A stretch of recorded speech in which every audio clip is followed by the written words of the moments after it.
ہم نے تو صبح گناہ کر کے نبی کا دل دکھایا، شام گناہ کر کے نبی کا دل دکھایا۔ مسلمانوں، ہم سے زیادہ بے غیرت کون ہوگا کہ ہم نے سحری کرنے کے بعد کہا ابھی تو فجر کو بہت ٹائم ہے اور سو گئے، رمضان شریف میں بھی فجر کی نماز چھوڑ دی، تھکن کا بہانہ لے کر بستر میں ظہر گنوا دی اور عصر کے آخری وقت میں اٹھے اور کہنے لگے کہ افطار کی تیاری کرو، کب اذان ہوگی۔ رات بھر جاگیں گے کرکٹ کھیلتے ہوئے، رات بھر جاگیں گے گلیوں میں گھومتے ہوئے۔ میرے آقا صلی اللہ علیہ وسلم کے دیوانوں، یہ وہ مہینہ ہے جو جہنمیوں کو جنتی بناتا ہے۔ آقا کریم صلی اللہ علیہ وسلم فرماتے ہیں ہر افطار کے وقت اللہ 60,000 ایسے جہنمیوں کو جہنم سے آزاد کر کے جنتی بناتا ہے جن کا جہنمی ہونا واجب ہو گیا تھا۔ اور ایک مقام پہ فرماتے 5 لاکھ جہنمیوں کو ہر افطار کے وقت جہنم سے آزاد کیا جاتا ہے۔ اور اسی پہ بس نہیں، حضور فرماتے ہیں جب شب جمعہ آتی ہے ماہ رمضان کی، جمعرات کا سورج غروب ہوتا ہے، تو جمعہ کا سورج غروب ہونے سے پہلے تک ہر سیکنڈ میں 5 لاکھ جہنمیوں کو جہنم سے آزاد کیا جاتا ہے۔ اور جب جمعہ کا آخری وقت آتا ہے، آخری ساعت آتی ہے، میرے کریم آقا فرماتے ہیں جمعرات کا سورج غروب ہونے سے لے کر جمعہ کا سورج غروب ہونے تک ہر لمحے میں جو 5 لاکھ کو آزاد کیا گیا تھا، اب آخری سیکنڈ میں جو غروب کا وقت ہوتا ہے، جتنے آزاد کیے گئے تھے اتنوں کی تعداد کے برابر اس آخری ساعت کے اندر اللہ اپنے جہنمی بندوں کو جہنم سے آزاد کر دیتا ہے۔ کتنا قیمتی وقت ہوتا ہے، افطار کا وقت کتنا قیمتی ہے، سحری کا وقت کتنا قیمتی ہے، لیکن اس وقت بھی ہم کہاں لگے ہوتے ہیں۔ اگر آپ سحری کے قیمتی لمحات میں ٹی وی کا منہ پکڑ کر بیٹھے ہیں تو آپ دعا کب کریں گے؟ افطار کے وقت آپ واٹس ایپ پر لگے ہیں تو اللہ سے مانگیں گے کب؟ ساری زندگی سسکیاں لے رہے ہو، ساری زندگی تڑپ رہے ہو، اور جب مانگنے کا وقت آتا ہے، مصیبتوں سے نجات طلب کرنے کا وقت آتا ہے، ہم کہاں ٹائم ضائع کرتے ہیں۔ حضرت سیدہ ام ہانی رضی اللہ تعالیٰ عنہ فرماتی ہیں کہ میں نے اپنے کریم آقا صلی اللہ علیہ وسلم سے سنا، اللہ کے رسول صلی اللہ علیہ وسلم نے فرمایا اس وقت تک میری امت ذلیل نہیں ہوگی، اس وقت تک میری امت رسوا نہیں ہوگی جب تک وہ ماہ رمضان کا احترام کرتی رہے گی۔ جب تک امت محمدیہ ماہ رمضان کا احترام کرے گی، انہیں دنیا کی کوئی طاقت ذلیل و رسوا نہیں کر سکے گی۔ اور جب میری امت ماہ رمضان شریف کے احترام کو، تعظیم کو ترک کر دے گی، اس وقت میری امت ذلیل اور رسوا کر دی جائے گی۔ میری قوم کے جوانوں، اللہ کے حبیب نے آج سے 1450 سال پہلے تمہاری ذلت و رسوائی کا سبب بیان کیا۔ اقبال رونا روتے ہیں، وائے ناکامی متائے کارواں جاتا رہا، کارواں کے دل سے احساس زیا جاتا رہا۔ ماہ رمضان میں شراب کے اڈوں کو آباد کرنے والے، ماہ رمضان میں زنا کے اڈوں کو آباد کرنے والے، ماہ رمضان میں چھپ چھپ کر کھانے والے، ماہ رمضان میں اللہ اکبر اپنے ہاتھوں کی انگلیوں سے انٹرنیٹ کی جو ہے وہ بٹن کو چھیڑ کر کے زنا کے مناظر دیکھنے والے، اپنے ماں باپ کا دل دکھانے والے، لوگوں پہ ظلم کرنے والے، نماز کے اوقات میں بستر کی پہ سکون کی نیند سونے والے، دل کھول کر، کان کھول کر اپنے ایمان کے کانوں سے، اپنی غیرت کے کانوں سے، اپنے دل کے کانوں سے میرے نبی کی اس حدیث کو سن لو۔ اللہ کے حبیب صلی اللہ علیہ وسلم فرماتے ہیں میری امت کو اس وقت تک کوئی رسوا نہیں کر سکے گا، میری امت کو اس وقت تک کوئی ذلیل نہیں کر سکے گا جب تک امت ماہ رمضان شریف کا احترام کرتی رہے گی۔ حضرت ام ہانی نے پوچھا یا رسول اللہ، ماہ رمضان شریف کا احترام کرنا کیا ہے اور رمضان شریف کا حق ضائع کرنا کیا ہے؟ آقا فرماتے ہیں جو رمضان شریف میں بھی کبیرہ گناہوں میں مبتلا ہوتے ہیں وہ رمضان شریف کے حق کو ضائع کرتے ہیں، اور جو رمضان شریف کے حق کو ضائع کر دے پھر اس وقت امت کو ذلت و رسوائی سے دنیا کی کوئی طاقت بچا نہیں سکتی۔ آج ماہ رمضان شریف کا احترام کیا ہو رہا ہے؟ کل تک کے مسلمان اور دنوں میں گناہ کرتے تھے، لیکن رمضان شریف آتا تھا تو کم سے کم فلمیں لوگ دیکھنا بند کر دیتے تھے، داڑیاں مڈانا بند کر دیتے تھے، مسجدوں کو آباد کرنا شروع کر دیتے تھے۔ अब तो लोग किस कदर बेबाक हो गए, किस कदर निडर हो गए कि रमजान शरीफ में भी लोग अपने आप को गुनाहों से नहीं रोकते, बल्कि मेरी कौम का जवान बड़े धड़ल्ले से कहता है यार अपने से रोज़ा नहीं रखा जाता, इसलिए कि हमें तो गुटखे की आदत है, हमें तो पान की आदत है, हमें तो सिगरेट की आदत है। शर्म करो, शर्म करो। नबी के नाम पे जान कुर्बान करने की बात करने वालों, जो नबी के नाम पर 12-16 घंटे भूखे और प्यासे न रह सके, वो नबी के नाम पे जान क्या कुर्बान कर सकते। और जब से तुमने एहतराम रमजानुल मुबारक तर्क कर दिया, तुम्हारी आबरू को लोगों ने खेल बना लिया, और अब तो लोगों को एहसास से गुनाह भी नहीं रहा, एहसास से जुर्म भी नहीं रहा। गुनाह के साथ अगर एहसास से गुनाह इंसान की जिंदगी में है तो इंसान अपने आप को गुनाहों से बचा लेता है, लेकिन अब हमारे अंदर एहसास से गुनाह नहीं। अब तो हम गुनाह को हुनर समझते हैं, अब तो हम गुनाहों को फैशन समझते हैं। एहसास से गुनाह क्या है? अगर इंसान गुनहगार हो और एहसास से गुनाह भी हो तो वो एक न एक दिन सुधर जाता है, वो एक न एक दिन संवर जाता है। हमारे पास एहसास से गुनाह खत्म हो गया। आइए बताऊं एहसास से गुनाह कितनी कीमती चीज है।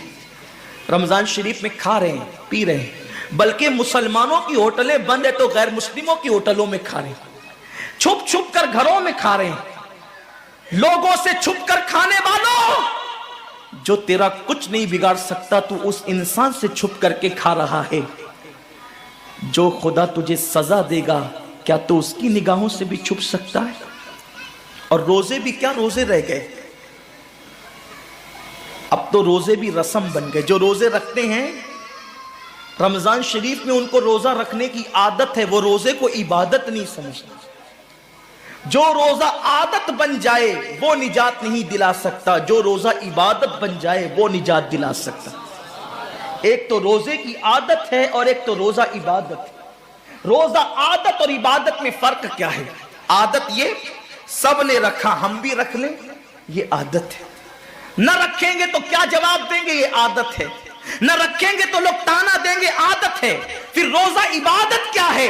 रोजा इबादत यह है कि अल्लाह ने रोजा रखने का हुक्म दिया है और मुस्तफा जान रहमत ने रोजे का हक यह बताया है, अगर तू रोजा रखे तो सिर्फ भूखा प्यासा न रहे, बल्कि तेरा हाथ भी रोजेदार रहे, तेरी जबान भी रोजेदार रहे, तेरी आंख भी रोजेदार रहे, तेरा पैर भी रोजेदार रहे, तेरा कान भी रोजेदार रहे। कान रोजेदार इस तरह कि कान अल्लाह के ममनू करदा चीजों को न सुने, हाथ रोजेदार इस तरह हाथ अल्लाह के मना करदा कामों को न करे, जबान रोजेदार इस तरह कि जबान अल्लाह की ममनू करदा चीजों को अदा न करे, पैर रोजेदार इस तरह कि पैर उस जगह चलकर न जाए जहां अल्लाह ने जाने से मना किया है। जब तू इन सारे आज़ा को रोजेदार बनाता है तो ऐसे रोजे के मामले में मेरा अल्लाह फरमाता है रोजा मेरे लिए है और मैं ही उसकी जजा हूं।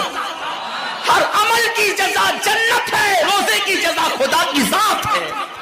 इसीलिए आका फरमाते हैं रोजेदार को दो खुशी है, एक तो इफ्तार के वक्त, दूसरा लिकाए रहमान के वक्त, खुदा की जियारत के वक्त। सहाबा ने पूछा आका हम अल्लाह की जियारत कैसे करेंगे? आका फरमाते जैसे तुम आसमान पे चांद देखते हो बिला तमसील, उसी तरह तुम खुदा की जियारत किया करोगे। ये रोजेदारों की शान है। आज के रोजे क्या है? जिसमें झगड़ा, जिसमें गीबत, जिसमें चुगली, जिसमें फसाद। रोजे को आदत मत बनाओ, रोजे को इबादत बनाओ।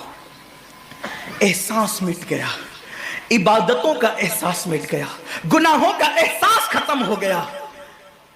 जब तक के लोगों में गुनाहों का एहसास जिंदा था, वो इबादत करके भी अल्लाह से डरते थे, वो इबादत करके भी रब की बारगाह में आंसू बहाते थे कि मौला मैं तो हक अदा न कर सका। लेकिन आज एहसास नहीं है, इसलिए लोग हंसते हंसते इफ्तार करते हैं। हालांकि सहाबा का मामूल था जब इफ्तार का वक्त आता वो हाथों को उठा करके रोते और कहते मौला रोज़ा तो चला गया लेकिन रोज़े का हक ना अदा हो सका। आंसू बहाते, डरते। लेकिन आज ऐसा कुछ भी नहीं है। हमारी सारी नियतें तो दस्तरखान पे लगी होती है इफ्तार के वक्त। आइए एक बात निकल आई, एहसास गुनाह। क्या है एहसास गुनाह? آقا نے فرمایا نا کہ جب رمضان شریف کا حق ضائع کر دو گے تو اللہ تم سے عزت کو چھین لے گا، تم ذلیل و رسوا ہو جاؤ گے۔ احساس ختم ہے گناہ کا، اسی لیے رمضان شریف میں بھی گناہ کرتے ہیں، اور گناہ کر رہے ہیں تو ذلیل ہو رہے ہیں۔ احساس کسے کہتے ہیں؟ احساس یہ ہے کہ میں نے کیا کیا، چھوٹے سے گناہ کو بڑا سمجھنا میں نے کیا کیا۔ ایک خاتون بارگاہ رسالت میں آئی اور عرض کیا، یا رسول اللہ مجھ سے زنا ہو گیا ہے، میں نے بہت بڑا جرم کر لیا ہے، آپ مجھ پہ حد لگا دیں، حد جاری کر دیں تاکہ میں گناہ سے پاک ہو جاؤں۔ اللہ کے حبیب نے احساس گناہ دیکھ کر کے فرمایا کہ جا، ابھی تیرے پیٹ میں بچہ ہے، تیرے جرم کی سزا تیرے پیٹ کے بچے کو نہیں دی جا سکتی، اگر تجھ پہ حد لگے گی تو وہ بچہ بھی ختم ہو جائے گا، جب بچہ پیدا ہو جائے اس کے بعد آنا۔ بچہ پیدا ہو گیا تو وہ لے کر کے آئی، آقا فرماتے ہیں تیری جان چلی جائے گی تو اس کی پرورش کون کرے گا، اس کو دودھ کون پلائے گا؟ جا اس کو دودھ پلا اس وقت تک جب تک یہ کھانے نہ لگے۔ وہ بچے کو 2 سال تک دودھ پلاتی رہی، اور جب بارگاہ رسالت میں آئی تو بچے کے ہاتھ میں روٹی کا ٹکڑا دے کر کے آئی۔ بچہ روٹی کھا رہا تھا، عرض کی آقا مجھ پہ حد جاری کریں تاکہ میرا گناہ جو میرے دامن پہ لگا ہے وہ دھل جائے۔ حضور نے 3 مرتبہ اس کو اپنے دروازے سے ٹالا، اگر کوئی دوسرا ہوتا اس کو ڈھیل دی جاتی تو وہ بھاگ جاتا، دوبارہ پلٹ کرنا آتا، لیکن احساس گناہ تھا، گناہ کا احساس تھا کہ یہاں گناہ مٹ جائے تاکہ وہاں جواب دینے سے بچ جاؤں۔ اس خاتون نے 3 مرتبہ حاضری دی، حضور اب میرا بچہ روٹی کھانے لگا ہے، مجھ پہ حد لگا دے تاکہ میں پاک ہو جاؤں۔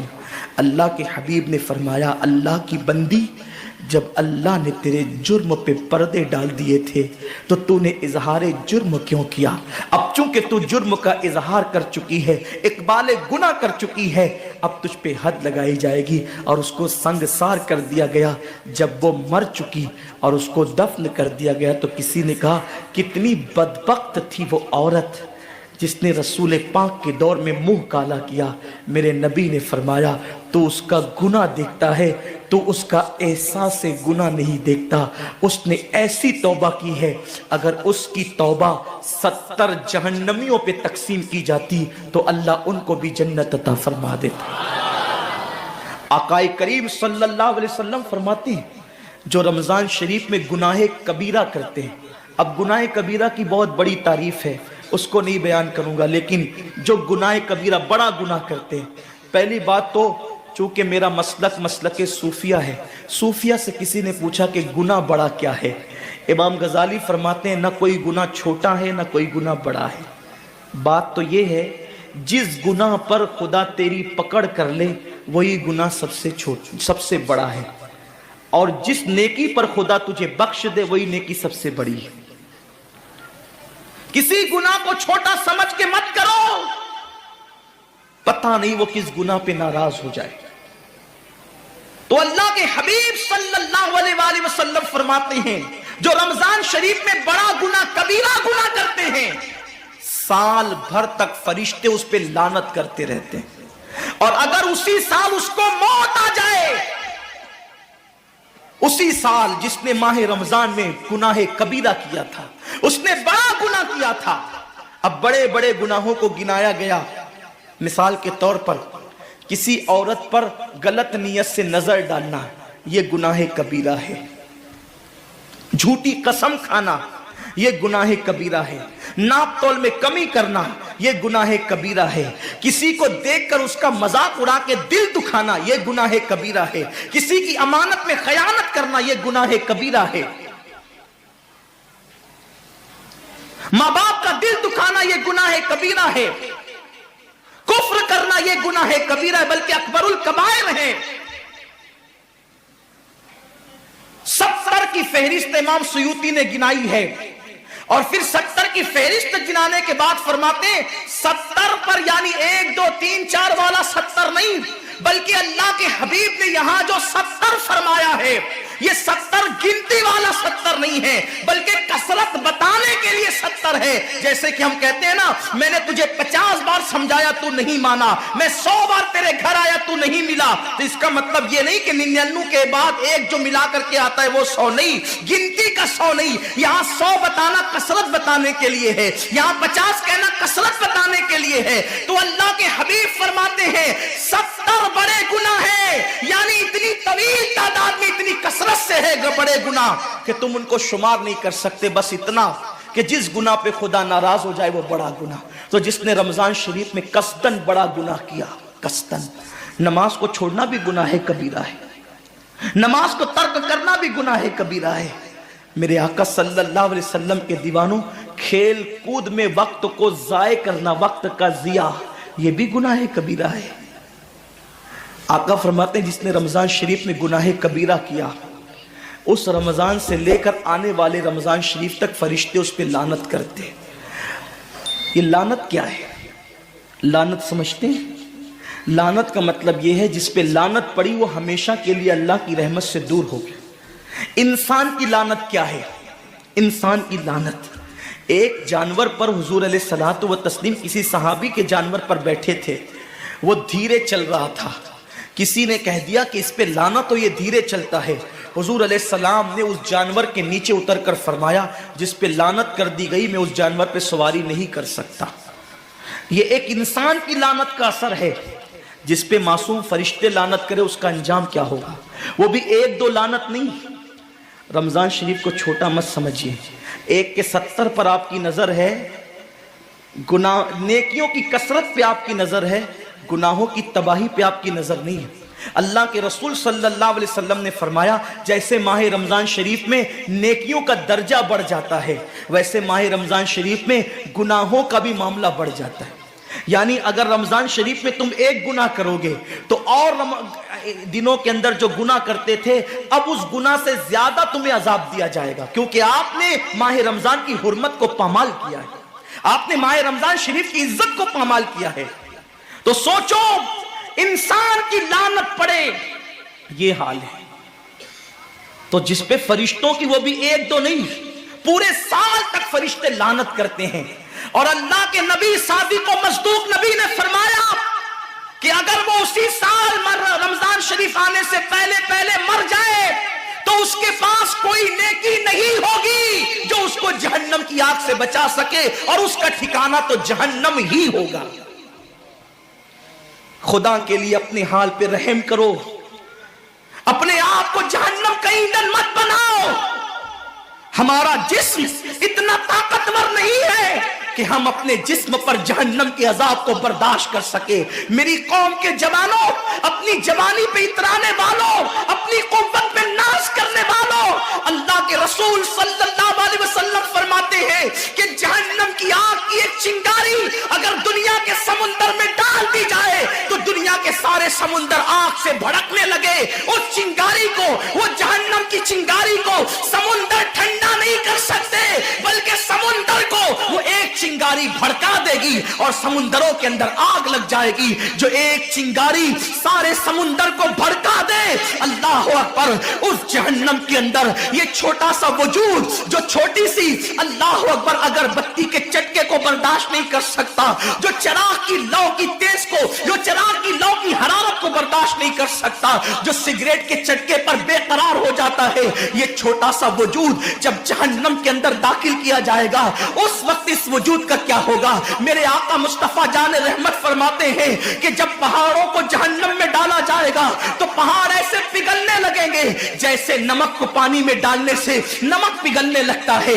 मेरे भाइयों, खुदा के लिए अपने हाल पर रहम करो, अपने आप को जहन्नम का ईंधन मत बनाओ। अल्लाह अकबर, तरावी के वक्त में पैर फैलाकर मोहल्लों में बैठने वालों, रोजों के वक्त में छुप छुपा कर खाने वालों, अल्लाह की गैरत को चैलेंज मत करो। अल्लाह के हबीब ने फरमा दिया कि जो गुनाह कबीरा रमजान शरीफ में करेगा साल भर फरिश्तों की लानत होगी। आप कहते हैं मुसलमान कलमा पढ़ता है, मुसलमान नबी का गुलाम है, मुसलमान नबी पे जान कुर्बान करने के लिए तैयार है, इतनी मुसीबतों में क्यों है, इतनी तकलीफों में क्यों है, क्यों तबाह हो रहा है मुसलमान? अरे जिस पर फरिश्ते पूरी साल साल लानत करे वो कौम तबाह न होगी तो क्या होगा? उस कौम के घर न जलेंगे तो क्या होगा? उस कौम की बेटियों की आबरू न लूटेगी तो क्या होगा? वो कौम गुर्बत की चक्की में न पिसेगी तो क्या होगा? आओ सच्ची तौबा कर लो, तौबा के दरवाजे खुले हुए हैं, अपने गुनाहों का एहसास कर लो, नादिम होकर कुदरत की बारगाह में पलट जाओ। मेरा रब फरमाता है फफिर्रू इलल्लाह, कहां जा रहे हो? दौड़ो अल्लाह की तरफ, पलटो अल्लाह की तरफ। बड़े से बड़ा पापी अगर खुदा की तरफ एहसास गुनाह लेकर, निदामत के आंसू लेकर अल्लाह की बारगाह में पलटा है तो अल्लाह ने उसको मगफिरत का परवाना अता किया है। मेरे रब का वादा है जो मेरी बारगाह में पलटते हैं मैं उनको लौटाता नहीं हूं, मैं उनको माफ कर देता हूं। सबकत रहमती अला गदबी, मेरी रहमत मेरे गजब पे सबकत ले गई है। वो रब जो 70 माओं से ज्यादा प्यार करता है, उम्मत की तबाही का इतना ही ख्याल है तो हम रमजान शरीफ का एहतराम क्यों नहीं करते? हम रमजान शरीफ का एहतमाम क्यों नहीं करते? क्यों हम अल्लाह की इबादत की तरफ नहीं आते? आओ अपने गुनाहों का एहसास लेकर खुदा की बारगाह में पलटो ताकि तबाही से बच जाओ। एक हदीस पाक का मफहूम पढ़कर अपनी गुफ्तगू को इख्तिताम की तरफ लेकर चलो। ये उम्मत अगर गुनाह का एहसास कर ले, एहसास से गुनाह कर ले, हम तबाही से अभी भी बच सकते हैं। अल्लाह करीम है, बहुत मेहरबान है, गफ्फार है, उसको माफ करना पसंद है। बल्कि यहां तक फरमाया कि मेरा बंदा अगर सारी दुनिया के इंसानों के जराइम लेकर शर्मिंदा होकर मेरी बारगाह में आए तो भी मैं उसको माफ कर देता हूं।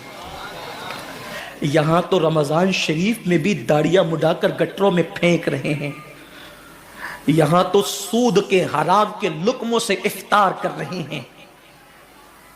इफ्तार पार्टियां हो रही है मुसलमानों की। किसको बुला रहे हैं? जिनके पेट नहीं बल्कि उनका हलक भी भरा हुआ है। इफ्तार पार्टियों में मधु उनको किया जा रहा है जिनके हलक भी भरे होंगे और जो रोजे से नहीं है। और जो भिवंडी के मुजाफात में, मालेगांव के मुजाफात में, बंबई के मुजाफात में जो रोजेदार बच्चियां अपनी मां से इफ्तार के वक्त कह रही है मां खजूर भी आज हमारे घर ना आ सकी, इफ्तार का इंतजाम तो कर, उनके लिए कोई नहीं सोचता। ये मुसलमानों की इफ्तार पार्टियां, ये मुसलमानों का अंदाज है इफ्तार कराने का। जिनके रोजे नहीं उनके लिए दस्तरखान बिछाए जा रहे हैं, और जो पानी पे इफ्तार कर रहे हैं, खजूर खा करके जो इफ्तार कर रहे हैं, उनका किसको ख्याल है? मेरे आका फरमाते हैं ये रमजान शरीफ गरीबों के साथ गम गुसारी का महीना है, गरीबों की गमखारी का महीना है। अम्मा आयशा सिद्दीका सलामुल्लाह अलैहा फरमाती है हुजूर ऐसी सखावत करते थे जैसे दरिया माह रमजान शरीफ में। हुजूर तो सखी बहुत थे लेकिन रमजान शरीफ में सखावत का अंदाज ऐसा हो जाता था जैसे दरिया बह रहा है। पड़ोस में बच्चियां भूखी तरस रही है जिनके यहां सहरी का इंतजाम नहीं, और हम सहरी के बाद खाने को घर के आंगन में फेंक रहे हैं।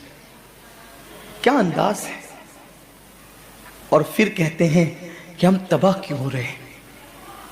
अब तो मुसलमान काफिरों को इफ्तार कराते हैं।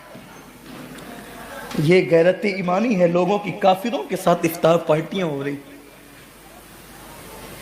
अल्लाह से डरो मुसलमानों, अल्लाह से डरो, रब का कुछ खौफ करो। अगर तुमने हलक तक खाने वालों को खिलाया और उन गरीबों को सिसकियां लेने पे छोड़ दिया तो कयामत के दिन कहीं ऐसा ना हो कि तुम्हारे रोजे तुम्हारे मुंह पे मार दिए जाएं।